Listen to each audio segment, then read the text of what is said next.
ndipo nazinkhaniza m'maboma owerenga ndine Kizito Kachapira kumapoyamba imvani mitu ya nkhani.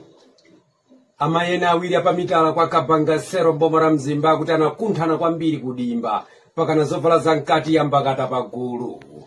Mkulu wina kwa Kasuza ndi alamfumu Nthache boma la Mwanza wanenetsa kuti wasiya kuba atabinya mwendo ndi mkono atagwera mchimbudzi pomuthamangitsa.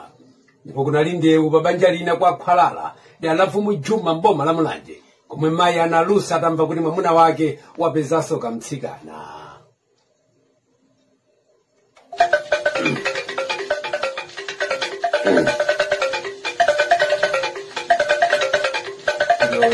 Yeah.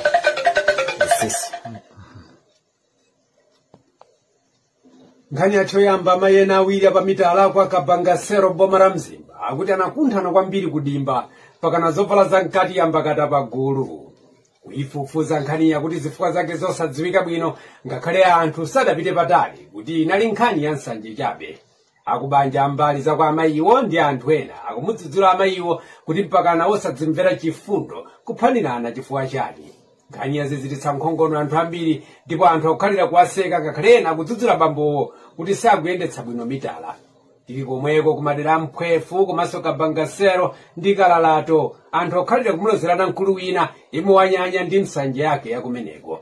Akuti bambowo amalondola kulikonse mkazi wake monga kuchigayo kumadzi ndipo akayandikira mabisala mwina pachulu ati ndithu kuonetsetsa kuti mkazi wake akuchita chani. Ina kwa Kabangasero komweko akuti bambo wina wakwitsa anthu ambiri pazakhalidwe lake ndithu lomwe akuchita zachisembwere ndi mkazi wanzake waponda apa nane mpondepo. Izi akuchita nzakeyo ali kugwira ntchito boma la Kasungu. Chodandaulitsa anthu opanda manyaziwo kumachita mwa challenge ndipo anthu akudankhawa kuti mwini mkazi akafika aona zina. Ena amudzudzula mwini mkazi kuti amakhulupirira kwambiri nzakeyo komanso analekerera pachiyambi. Ndialaluweta phiri mboma la Mzimba lamwero mwamuna wina wadabwitsa anthu polanda munda mdzukulu wake yemwe akhala kunsamalira mkuluyo. Kumufunsa kuti mwana wake wamkazi yemwe ampatsa mundawo ndi yemwe adzimudyetsa bwino komanso kundyetsa nyama. Anthu bambo amvula zakaleyo kuuza mwana wake wamkaziyo maso muligwa kuti alime mpakana pakhonde kuti mdzukulu wakeyo achoke nkubwerera kumudzi kwawo. Anthu amadera aluweta phiri Chindenga adandaula kwambiri. Ndiala Mateo William bambo wina banja lake ndi akazi awiri la Mulaka. Akazi atakwiya kuti mkulu akhala kugwiritsa ziwiya za mnyumba. Ndipo m'malo mwake bamboyo pokwiya analusa mpakananso kupasula nyumba ya mayi ang'ono. Anthu sakuyimva ndipo amuchenjeza kuti athana naye samusiya mpakana nkhaulitsa. Ambiri ati bambo zofuna asiyiretu chifukwa choti sasamalira akazi. Mwamuna wina uchita mageni yake kwa Kapuku wa gulupu Kachalemba ndi alamfumu Kanyenda mboma la Nkhotakota anthu adanayi kukhosi chifukwa achulutsa ntchitidwe wachisembwere podzithemba kuti ati amapeza makhobedi. Anthu ambiri akuti mwamunayo ngati sasintha ndiye kuti chilipo chikumutsata. Akuti mkuluyo wafika ndithu posavuka mpakana ndithu kutungitsana ndi kupatsana madzi pa mjigo usiku ndi mkazi wa mwini. Mwini mkaziyo akuti sachitira mwina kumathana naye mkuluyo ndipo mchiyankhulo cha mderalo amvekere ndi malana inde ndithana naye. Boma la Balaka koma kwa Kamowatimwa ndi alamfumu Mkaya mbomalo akuti mwamuna wina akudabwitsa anthu kuti kangapo konse banja likumatha koma sikutenga nthawi yakubwereranso pa banjapo. Koma vuto la bambo akuti ndimo wakaledzera kulalata ndipo mkazi wake wamenyetsa nkhwangwa padwale kuti sakumufunanso mkuluyo. Anthu ambiri akuti pochoka bamboyo akuti papita ndipo wasanduka mchibwana awe. Banja lina nalo kuphimbi komweko boma la Balaka akuti zawaonekera mapulani ofuna kukhwimira adathera panjira. Akuti mmawa wa tsiku lina anthu anali ndi mantha akulu kuona chinjoka chikunjoyenda pa bwalo la nyumba kwa banjalo. Koma atachiona mwamuna analira kotheratu kuti anthu asaphe atiponena kuti mkulu yakhoza kuzungulira moto. Anthu ambiri akuti akukhala mwa mantha ndipo zinatengera sing'anga wina kuthandiza banjalo. Mikoko yogona komanso achibale ambali zonse akufunirabe njira zina zothanirana ndi vutolo.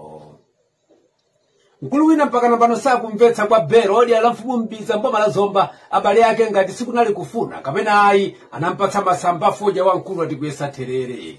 Akuti mwamunayo adakapitirira pomwe anapita naye kuchipatala koma anakamtsuka m'mimba. Anthu amadera anda malima ngwerero adakukhosi ndi zomwe zachitika pamudzipo. Nako madera alipenga na malima komanso kuzomba komweko akuti bambo wina wasautsa mitu ya anthu ambiri pomwe anasamutsa chakudya chache matumba angapo ampunga ati kukapereka kwa mkazi wake wachiwiri nkusiya mkazi woyamba. Kumadzanali wabwereranso pamudzipo ndipo anthu akuti chakula mkuluyo ndi umbombo. Mkazi wa mkuluyo anthu akumuseka kuti chifukwa ninji amulolanso mkuluyo kubwerera pabanja. Anthu akhalira kumuseka mkuluyo kuti anabadwa ombwambwana munthu kuchoka yekha nkomanso kubwera kumadzachonderera. Nkhani kwa Bero de Alamfumu Mbiza mboma la Zomba lomwero njakuti mayi wina wagwira njakata bwenzi lake la nseri wathetsa ubale wake komanso mwatsoka nkuti mayiyo anaye atathetsa banja. Nkhani izi zadzetsa kuseka chikhalire pakati pa anthu akumeneko.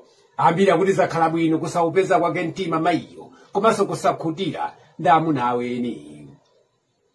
Kuchokera pomwe nchembere zina zinasanduka na zikambe pomwe zimapita kusimba indeni kundagala kwa ajali mboma la Zomba masiku apitawa akuti zakhuzumuka sopano ndipo zayamba kupemphera mowirikiza.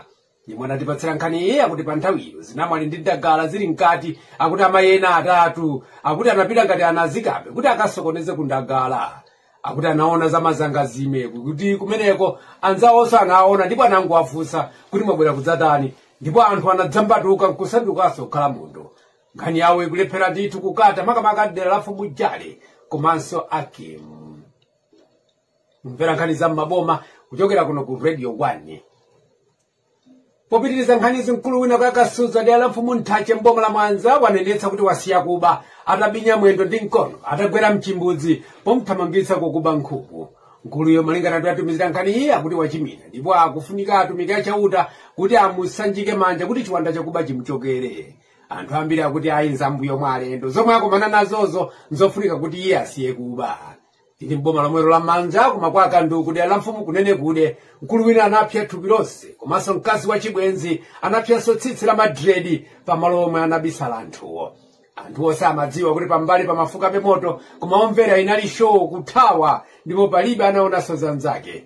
Banja la mayiyo latha chifukwa augogodi ndi amabodza anakayitula nkhaniyi kwa mwini mkazi. Padakali pano kupatula kuti akomana ndi anthuwo kumabali ndi mulandu kuti ayankhe kwa mfumu akunene kude. Njembereni kwa Mbobo dera la Mfumu na Zombe boma la Phalombe manja likunkhongo mwamuna yemwe anachita naye kulanda nayenso mkuluyu wagundika kuyenda ndi abale yake ankaziyo. Mayiyo zamugwetsa mphwayi kuti mwamuna wake akufunanso chani. Anthu amulangiza kuti zimatere ndiye kuti wangokhopera chinkhoswe. Komweko kwa Mbobo munthu wina atafika ku Migowi kuchokera kumudzi kwawo kwa Mbobo kupita kumwambo wa ukwati kuti aoni anakwisa anthu ambiri mbasi atavula sokosi zake ndipo anthu anayamba kudzuma chifukwa cha momwe zinachitikira. Akuti si fungo lake ndipo kumufunsa kuti kuvuliranji mkulu yamvekere chiyankhulo chakuderalo. Asa ntomva kubaya inde ndikumva kubaya kuli bwino ndithu ndivule. Akuti njira yonse anthu anaseka chikhalire mpaka na mumzinda wa Blantyre. Ndipo kunali ndewu pa banja lina kwa Khwalala dera la Mfumu Juma mboma la Mulanje komwe mayi analusa kwambiri atamva kuti mwamuna wake wapezanso kantsikana koma akuti sadamvetsetsane mpaka na chipwirikiti kukunthana. Anthu anamulangiza mayiyo kuti zateremo bamboyo wakhomera unkhoswe koma njira yabwino kudzitula basi pomufunsa kuti osamusiya bwanji ngati mwamunayo alipo yekha. Anthu akuyankhula choncho akaganizira kuti momwe zaziyambiramo adzafera zaeni ena amati mapipi. Anthu ena madera achikomo ndi mpwesha kumulanje komwe kwadandaula kwambiri ndizo mwachita chidakwa china kuyipitsira mbale zokongola kwambiri kunyumba kwa nzache atamupatsa chakudya. Mpaka pano anthu sakumumvetsa mkuluyo kuti ati kunja kuno anthu amaledzera koma si momwe mkuluyo wachitira. Abale ndi zidakwa zina za bamboyo akuti nziwanda chabe ndipo afuna kumutengera ku mankhwala. Njembere ina nayo kwa Ndanga mboma la Mulanje lomwero kuphatikizapo dera la Kamwendo akuti wagoma nayo popusitsa amuna awiri powadyetsa mankhwala. Nkhani amayi afika m'madera Machemba, Sunusu ndi ena. Komabe abale ndi anthu ena akuchimuna akunenetsa kuti mayiyo amukhaulitsa. Mkulu wina naye akufuna bwerere banja ndi mkazi wake atamva kuti mkaziyo apeza mwamuna wina watsopano inde wanyuwani kuti amange naye banja. Koma mkaziyo amenyetsa nkhwangwa padwale ponena kuti asamuchechemetse ali mtendere wake ndi mwamuna watsopano. Bambo akuti akumachonderera tsiku ndi tsiku kuti mayiyo wanenetsa kuti ayisakumfunanso mkuluyo. Ndipo anthu ambiri dera la Ndangalo akhumudwa kwambiri ndizomwe akuchita mkuluyo chikhalire ni mkaziyo anamusiya yekha pachiyambi. Odziwa za nyengo ati kwafunda kuli mitambo ndipo mvula mabingu ikugwa madera ochepa makamaka kumpoto ndipo nthawi zina idzigwa ya mphamvu. Usiku uno ndi mmawa. Masana kukhala nyengo ya mphepo yofunda komanso ya mitambo madera ambiri ndipo mvula idzagwa madera ambiri yomwe nthawi zina ikuyembekezeka kudzagwa ya mphamvu. tiyeni tikhale malo otetezeka pomwe mvula mabingu ikugwa mdera lathu. Pomwe nyengo ya dzinja ikukhazikika tiyeni tikonze njira zonse zodutsa madzi kuti tipewe madzi osefukira. Mphepo ikuomba kuchokera kumbali zosiyanasiyana, ndipo lachitatu nyengo ya mitambo komanso ya mvula mabingu idzagwa madera ena a dziko lino. Pomaliza nkhanizi nayinso mitu yake. Amayi ena awiri pa mitala kwa Kabangasero boma la Mzimba akuti anakunthana kwambiri kudimba mpaka na zovala za mkati yambakata pagulu.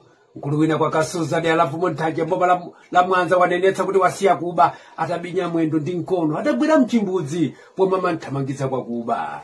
Ndipo kunali ndewu la banja lina kwa Khwalala de alafu Mujuma boma la Mulanje komwe mayi analusa kwambiri atamva kuti mwamuna wake wapezaso kamtsikana katsopano.